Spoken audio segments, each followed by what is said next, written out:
For a whole semester, we only made 6 chapters, so I'm leaning well on that.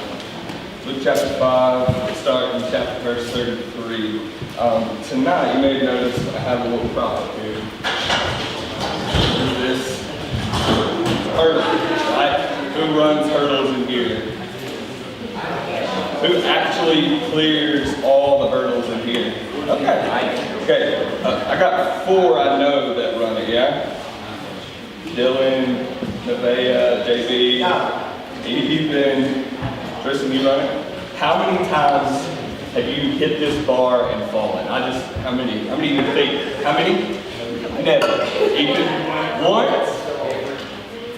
Dude, it's okay if 100, because if I was doing it, it'd be 100. You've never fallen, you pushed it over on purpose. It's just kind of make difference. So, I don't know what middle school runs like. Maybe like this, yeah? So, I would feel better about myself if the hurdle was this high. But men my age run it at this high, which is above my belly button. And considering my vertical leap is about 7 inches, that's an issue for me. Tonight, I borrowed it, Mr. Shover brought it to me. Tonight we're going to talk about, in this text, it's a little bit out there, okay? But I want you to see what we're talking about as hurdles, okay? Just like this thing right here is a hurdle. What is a hurdle? It's something that stands between where you are and where you want to be, right?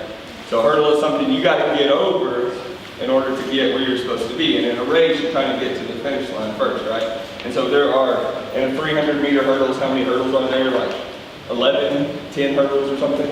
Do you know? I have no idea. There's a lot of hurdles between here and there. What the religious people are going to do in our text tonight is this. They like to put these out everywhere.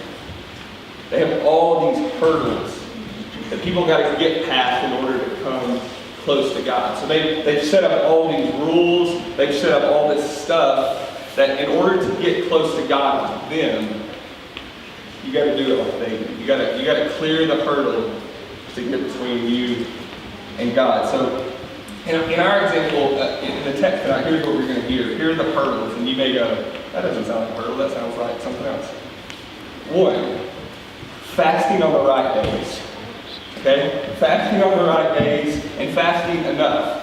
So religious people say, this is how many times you should fast, these are the days you should do it, this is how you should do it. So they got all these rules about when you should eat, when you shouldn't eat.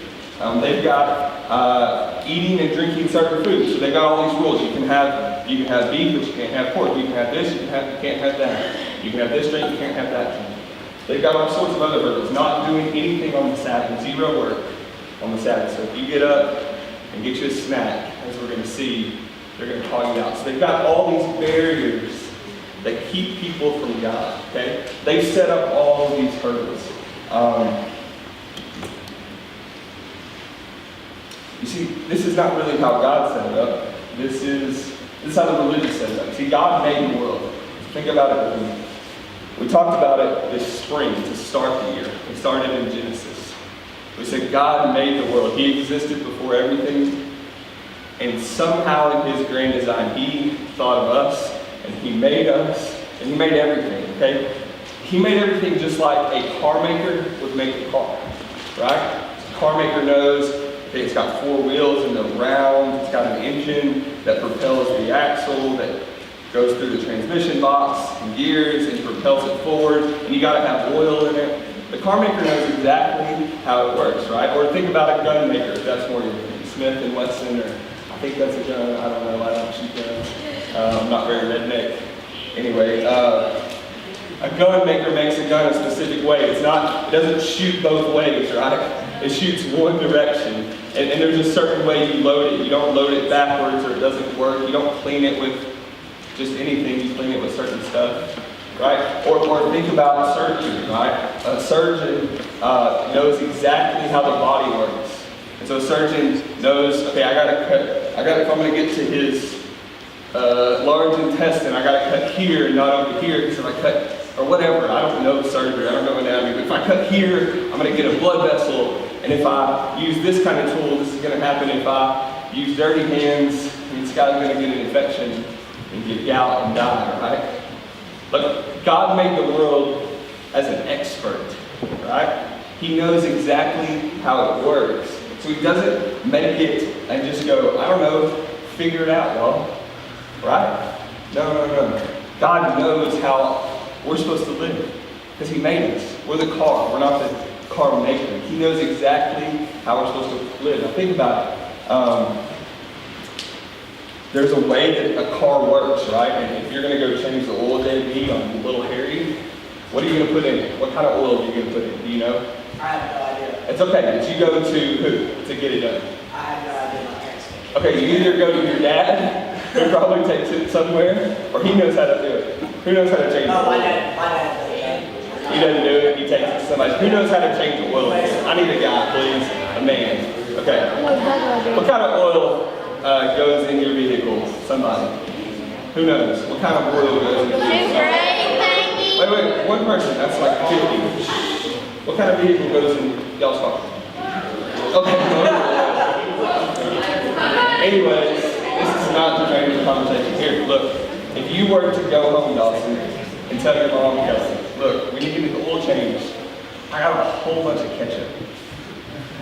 I think it's kind of gooey. I think it would work like what we could put a whole bunch of ketchup in it and it would work, right? No. Your car is not going to make it from here to the red light before it seizes up, right? It was meant to have oil in it, not ketchup. Or think about a gun maker. If you pulled it the wrong direction, you're not going to shoot a deer. You're going to shoot your dad behind you, right? If you clean it not with WD-40, I don't know how to clean guns, so I'm making this up as I go. If you don't clean it with the right stuff, but you say, you know what, I got this dirty old muddy rack, I can clean all the insides with that, and that'll get it good. No, it's not going to work. Or a surgeon, if you're like a surgeon saying, you know what, I left my scalpel at home, I'm just going to use this butter knife, right? I'm no longer using proper hygiene. I'm just going to go in as I am, unwashed hands from the bathroom and do surgery. Like, it's not going to work, right? Those are completely ignorant things because those people are experts. They know how things work. God is no different. You hear me? God is no different. He made us. He made the world we live in, and He knows how it works. Now, what we're going to see tonight is this, and I really want to explain it before we get there so that it makes sense when we read it. These religious people, they've created a world full of hurdles. They created a world full of hurdles saying, this is how this works best. This is how you need to eat. This is how you need to dress. This is how you need to do everything. If you're going to be close to God like us, do it like we say. And that's the exact same thing as saying, put ketchup in it. Use a butter knife. Shoot it backwards. That's the same thing. All of these hurdles that these religious people put in place are not the hurdle that we need to cross. You see, God created the world and He knows how it works best. And we're going to see that tonight. So I want you to think about an example with me. Think about food, right? So God creates the world. You may never thought to Dawson, my boy right there, my husky friend. I had to wear husky jeans when I was a little kid, and it always got to me, but I love food. Love food, right? Who loves food? Okay, wait, this is actually what I want to know. Who doesn't care about food in here? Like, who could care less what you ate for dinner? No big deal. Really? No, food. We're talking about food. Okay, so we got a couple people. All right, think about it with me. So God creates the world just like a car, right? He knows how it works best. And He says, look, you need food for two things. Think about it. What are the two things you need? Okay, energy, you need nourishment, you need nutrients, you need to be fed so you can grow. But what else? He said you need to enjoy it. He created food so we are fed, but also so that we would enjoy. Now here's how we mess it up. Here's how we mess it up. We either eat way too much or way too little, right? We either enjoy way too much, we enjoy way too little, right? And to get it out of whack is like putting ketchup in the engine. See, this is, I hope that makes sense. It'll make sense, maybe not. It's okay. See, we have all sorts of hurdles that we also have, right? That we say, we may not say it, but if you really thought about it, you would have some sort of hurdles. You would say, somebody's got to look a certain way maybe to be a Christian. Somebody's got to dress a certain way. They got to be the right color. They got to have the right amount of money. They got to say the right kinds of words. They got to.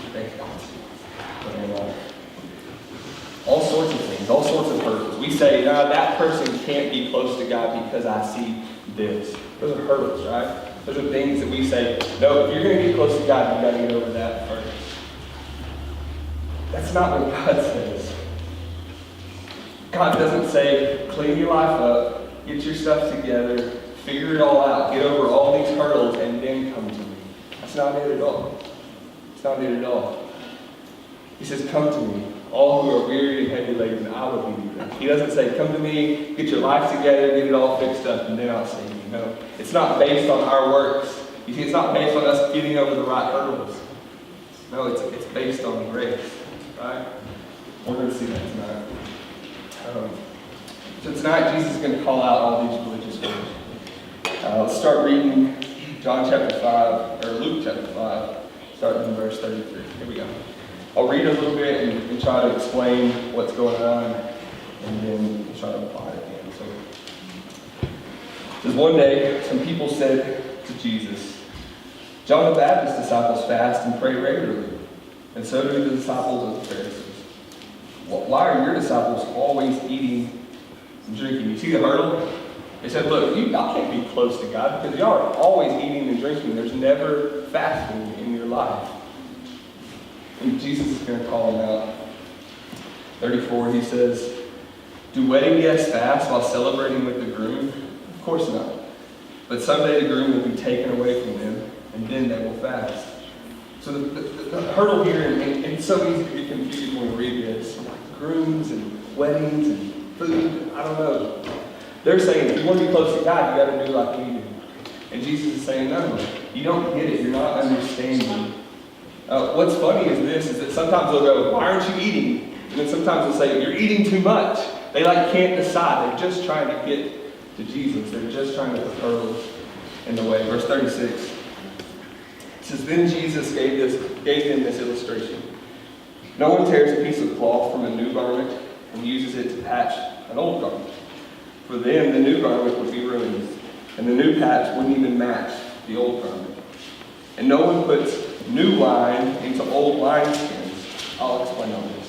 For the new wine will burst the wineskins, spilling the wine and ruining the skins. New wine must be stored in new wineskins. But no one who drinks the old wine seems to want the new wine.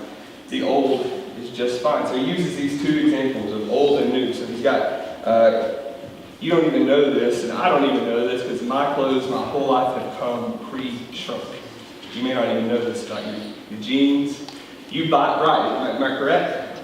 You buy your clothes pre-shrunk, right? So that when I buy them in the store and they fit, I don't go home and wash them once, and all of a sudden they're too small for me, right? Because fabric shrinks as it gets washed and dried, right? So most of your clothes have been pre-shrunk. They already wore them for you a little bit so that they don't shrink. Now, if they didn't come pre-shrunk, you've got your favorite pair of jeans you've been wearing, your whole life or a year or whatever, and all of a sudden you've got a big hole in the knee. Now that wasn't fashionable back then. I don't even know if it is now. Does anybody have holes in their jeans? When I was in high school, the more holes the cooler, but it doesn't really seem to be the case. A few is okay, but not like. When I was in high school, it was like your whole thigh was showing, and that was cool. Anyway, if you put a piece of unshrunk fabric on a already shrunk fabric, and it fit, if you wash it, that new piece is going to shrink down, and you're going to have this big little mountain on your knee like that. Yeah, something like that. It doesn't work. Then he says this about the wineskins, and we don't do this with wine. We store it, I guess, in barrels or bottles or something. They would store them in animal skins, right? So they put the wine in this animal skin, it's sewn up, and it's like a bladder, right? It's like a big bladder that holds this wine. And when it goes in, the skin starts to soak up and it starts to stretch from the weight and the chemical reactions and stuff. It starts to stretch. And eventually it gets to the right place and it stops absorbing and stretching. But if you pour new wine into already stretched skins, this is weird, think about it, it would stretch them even more, and then they would rip, and you would lose both the wine and the wineskins. Now, what is he saying here? Okay, so he's talking about wine and clothes, and you're like, what? What's Jesus saying? Kenny, what's Jesus saying? I don't know, you were shaking your head like you were with me. Anybody have any idea what Jesus is saying here? What's he saying to these religious people? Why is he using these two examples? Brady, what do you think? I have an idea. Okay, let's hear it. Don't start getting new stuff because all that new stuff is going to get attached to it and you can't keep your eyes off it and you can't go back. Okay, that's not quite it. I like that. That's good. Harry, what do you think? And then we'll explain if you don't know. You can't mix the old with the new because then something else could, like if it's already pre-stretched and stuff and then you add more, then you're just going to lose it both. He's saying you got to have a change, right? You got to come to the new. And he's saying, here's what he's saying. You got this old system full of hurdles. You got to wear this, you got to dress like this, you got to do this, you got to be here. It's all of these rules about how you get close to God. He's saying that's the old way. And the old way doesn't mix with the new way. And what's the new way to get to God? What is it? It's grace. It's not based on us being able to get over the hurdles. It's not based on anything we do. It's just that Jesus loves us, right? It's just that Jesus died for us. They don't mix. If you try to earn your way towards God, you'll never get there. But if you know that you can't earn your way towards God, that's the only way to get there. That's the only way to get there. Let's read a little more. He's going to talk about the Sabbath now. We made it to chapter 6, verse 1. One Sabbath day, as Jesus was walking through some grain fields, his disciples, they broke off heads of grain, rubbed the husks in their hands, and ate the grain. So they got a little snack. They were hungry. But some Pharisees said, "Why are you breaking the law by harvesting grain on the Sabbath?" You see how ridiculous that sounds? That is a stupid hurdle. They had all these rules about what you could and couldn't do.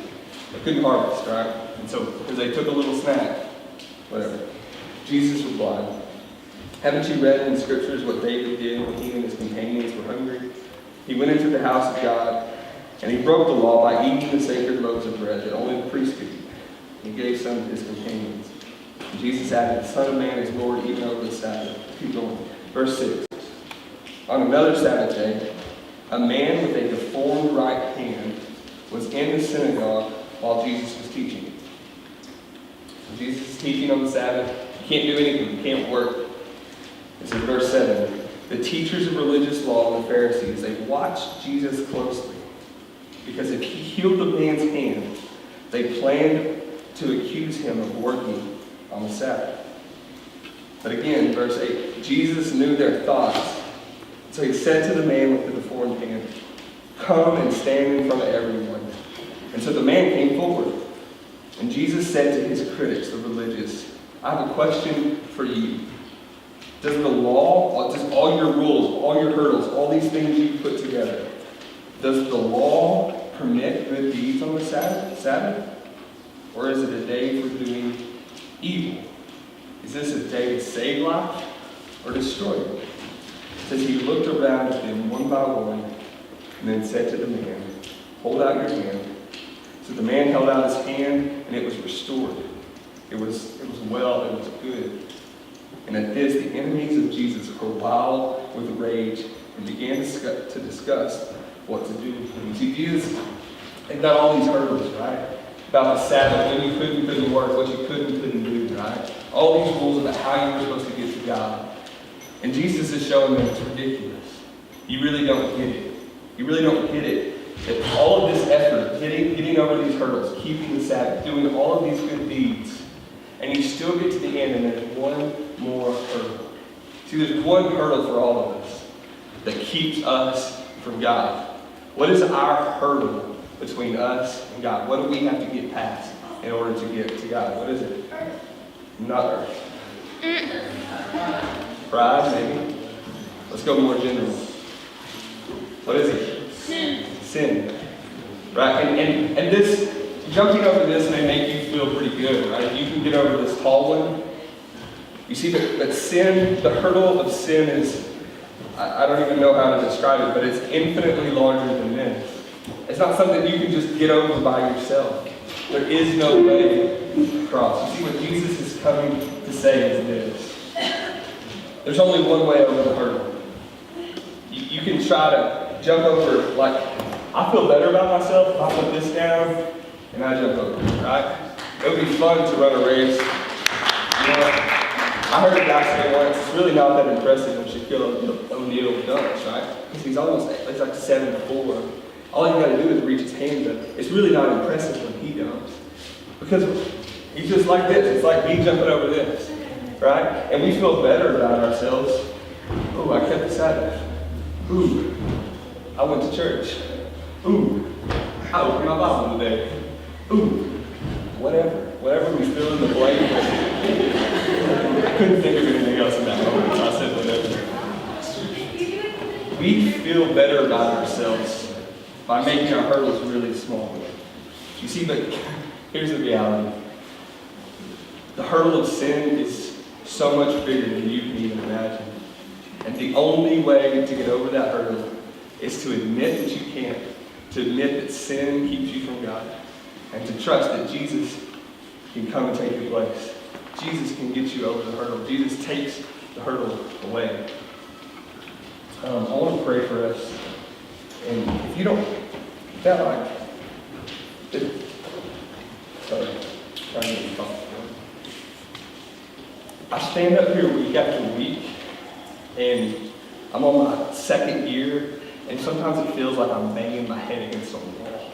Because I'm trying to think of, how can I say the same thing, that God loves you and wants you to have a relationship with Him? How can I say it in a creative way? How can I say it in a way that will finally make sense? Because that's what I want for you. I want you to understand that God made the world in this way. The way that it works best is if you're walking close to Him. You have a relationship with Him through Jesus. Let me pray for us, and then I got a couple of minutes. God, just thank you that you choose to use a sinner like me, a broken man, to stand up here and point people to the way, to point people to the truth, and to point people to the life that's found in Jesus and Jesus alone. God, show us where we